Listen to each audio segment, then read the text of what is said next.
ನಮಸ್ಕಾರ ಎಲ್ರಿಗೂ, ಪ್ರಸಿದ್ಧ ಎಡಗೆ ಸ್ವಾಗತ. ಇಂದಿನ ಸಂಚಿಕೆಯಲ್ಲಿ ನಿಮ್ಗೊಂದಿಷ್ಟು ದೇವಿ ವಿಗ್ರಹಗಳನ್ನ ಪರಿಚಯ ಮಾಡ್ತೀನಿ. ಮೊದಲನೇದಾಗಿ ಮಾತಂಗಿ ದೇವಿ ಅಥವಾ ರಾಜಶ್ಯಾಮಲಾ ದೇವಿ.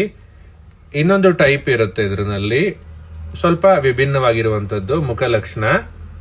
ಒಂದು ಬಂದು ವಿಂಟೇಜ್ ರೆಪ್ಲಿಕಾ ಆಗಿರುತ್ತೆ, ಇನ್ನೊಂದು ಬಂದು ನಾವು ಮಾಡಿರುವಂತದ್ದಾಗಿರುತ್ತೆ ಕಸ್ಟಮೈಸ್ಡ್.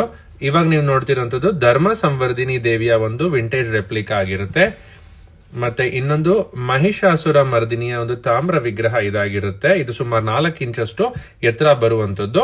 ಮತ್ತೆ ಇವಾಗ ನೋಡ್ತಿರುವಂತದ್ದು ಒಂದು ಸಿಂಹದ ಕಾಲು ಮತ್ತೆ ಸಿಂಹಾಸನದ ಮೇಲೆ ಕುಳಿತಿರುವಂತಹ ಲಲಿತಾ ದೇವಿ ಅಥವಾ ತ್ರಿಪುರ ಸುಂದರಿ ಅಥವಾ ರಾಜರಾಜೇಶ್ವರಿ ದೇವಿ ಆಗಿರುತ್ತೆ.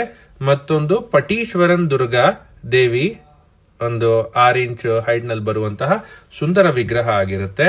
ಕಡೆದಾಗಿ ನಿಮ್ಗೆ ಒಂದು ಕೊಲ್ಲಾಪುರ ಮಹಾಲಕ್ಷ್ಮಿ ದೇವಿಯ ಉತ್ಸವ ಮೂರ್ತಿ ಯಾವ ತರ ಕಾಣುತ್ತೆ ಅಂತ ಪರಿಚಯ ಮಾಡ್ತೀನಿ. ಇದು ಬಹಳ ಅಪರೂಪ ಮತ್ತು ವಿಶೇಷ, ಎಲ್ಲ ಕಡೆನೂ ಸಿಗುವಂತದ್ದಲ್ಲ. ನೀವೆಲ್ಲ ಕೊಲ್ಲಾಪುರ್ಗೆ ಹೋಗಿದ್ರೆ ಅಲ್ಲಿ ಉತ್ಸವ ಮೂರ್ತಿ ಹೀಗೆ ಇರುತ್ತೆ. ಅದನ್ನ ನೋಡಿ ನಾವು ಒಂದು 3-4 ವರ್ಷದ ಮುಂಚೆ ಮಾಡಿಸಿದ್ವಿ ಒಂದು ಮಾಡೆಲ್ ನ. ಅದ್ರದ್ದು ಒಂದು ತದ್ರೂಪ ಇದಾಗಿರುತ್ತೆ. ಇದು ತಾಮ್ರದಲ್ಲಿ ಮಾಡಿರುವಂತದ್ದು, ಸುಮಾರು 7 ಇಂಚ್ ಅಷ್ಟು ಎತ್ತರ ಬರುತ್ತೆ. ಇವೆಲ್ಲ ವಿಗ್ರಹಗಳು ಒಂದು 360 ಡಿಗ್ರಿ ವ್ಯೂ ನಲ್ಲಿ ಯಾವ ತರ ಕಾಣುತ್ತೆ ಅಂತ ನೋಡೋಣ ಬನ್ನಿ.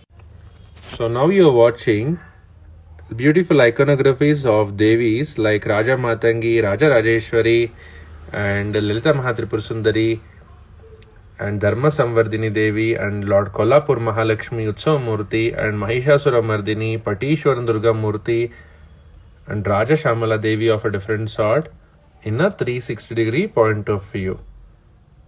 The sum of the Devi iconographies that we have, and this is just a glimpse of the newly made iconographies of Devi that I am displaying it to you right now.